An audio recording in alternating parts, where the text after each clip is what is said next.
Giving the VA the business from someone who knows a thing or two about, well, running a business. Hi, everyone. Glad to have you. I'm Neil Cavuto. And can a Tide guy clean up the mess at the VA? President Obama putting Bob McDonnell, the one-time boss of consumer products giant Procter & Gamble, in charge of a much different giant. Charles Payne, you say, why stop there?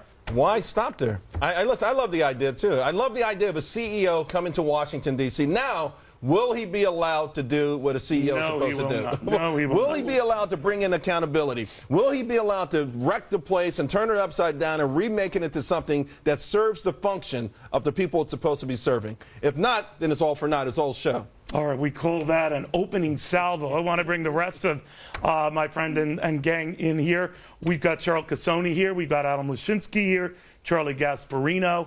All right, Cheryl, you heard a little bit of that. What do you make of that? I think Bob McDonnell is an interesting choice. I don't think that he's the right choice to run the VA. First and foremost, because he had a rough time at Procter & Gamble. We all know he had the a rough time at the end. At the end, because of not paying attention. He was accused he was on by a lot of boards. Accused of not paying attention to the company a little bit. And he does have military experience, so I like the idea of, I mean, I'd privatize the VA if I had my druthers about it, but to bring somebody in that's got business experience and some military experience, but I don't think he himself is the right choice. And no matter who they bring in, there is no way the president is going to let somebody go in and do anything that resembles capitalism at the VA or resembles fairness at the VA. Well, he did. The president did put the onus, Gaspo, on Republicans for not giving or fixing the VA that he wanted to. In other words, give this guy the kind of authority that both the Senate and the House have agreed to give, but have not reconciled their differences. So that means that this guy is going to take on a position with an arm tied behind his back. Any businessman that goes into the Obama administration, if you look at the record over the last almost 8 years now, has gone in with two arms tied behind their back. I mean, Bill Daley went in there. I mean, pretty good choice as chief of staff. Gets, kind of, blocked at every step of the way by Valerie Jarrett. I would say that this guy is a very good choice based on what I know for this job. My problem with the VA is that we don't need a guy to manage it better. We need a guy to go in and blow it up and change it and radically change the VA. What do you think of that, Adam? That you need someone just to bust heads, and right now at this time, no matter who you choose, this guy, any woman, they're not going to be able to do that. Well, I think that's a fair assumption. They're probably not going to be able to do it. The cards are stacked so far against anybody making this organization better. Now, having said that, what any leader needs is political support, and that really has nothing to do with capitalism, socialism, government. A corporate leader who has the backing of their board because things are so bad can do a lot. And so a political leader or a political leader runs a bureaucracy that doesn't let him do it. There's a world of difference.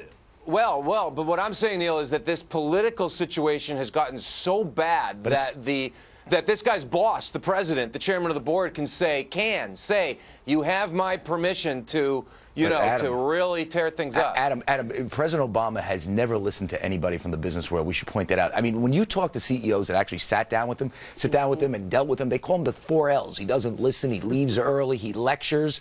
And I can't remember the last one. But whatever. You cannot make fun of any politician who forgets his numbers, Charlie. But what I'm saying, Adam, is that if you listen to business leaders about this president, he doesn't care what they have to say. He appointed a guy you liked. Who? Which one?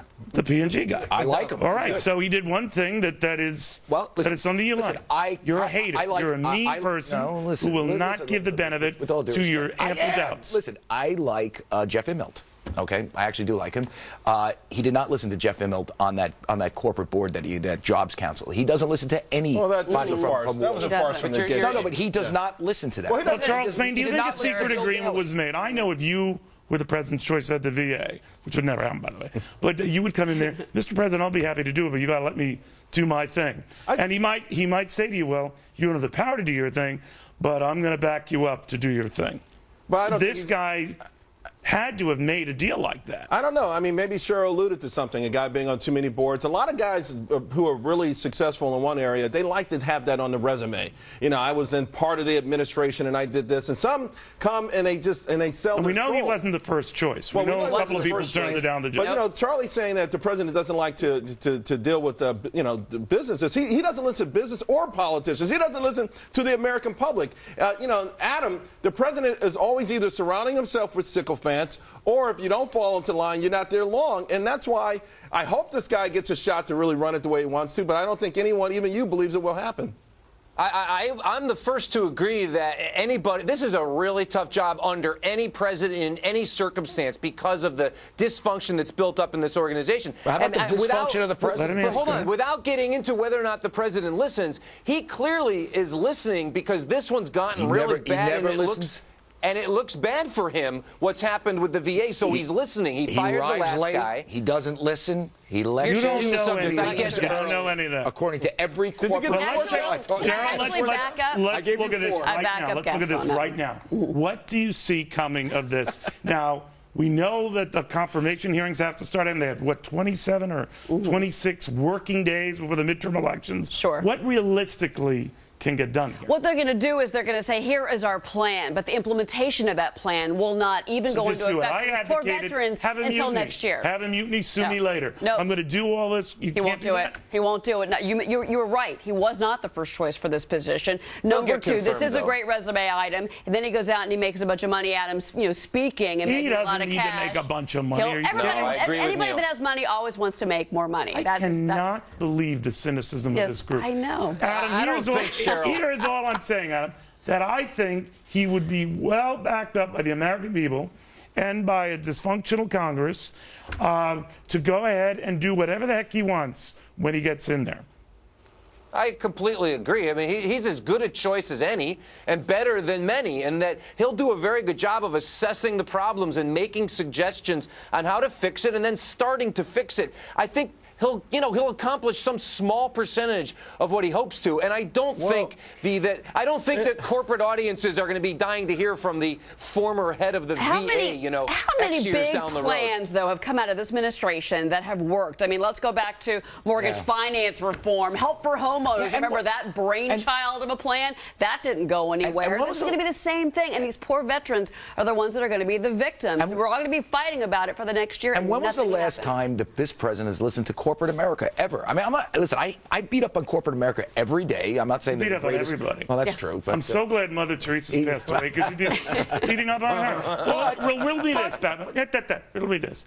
Do you think now that, given all the latest scandals that we talked to, a whistleblower in Atlanta said they were actually destroying vets' applications so their bosses could meet their numbers to get bonuses, that the wind is such that this guy can do almost anything he wants? I hope he can, because he's a smart guy and he could try. But I believe it when I see it coming out of this administration, listening to common sense business advice. They don't do it. They never have.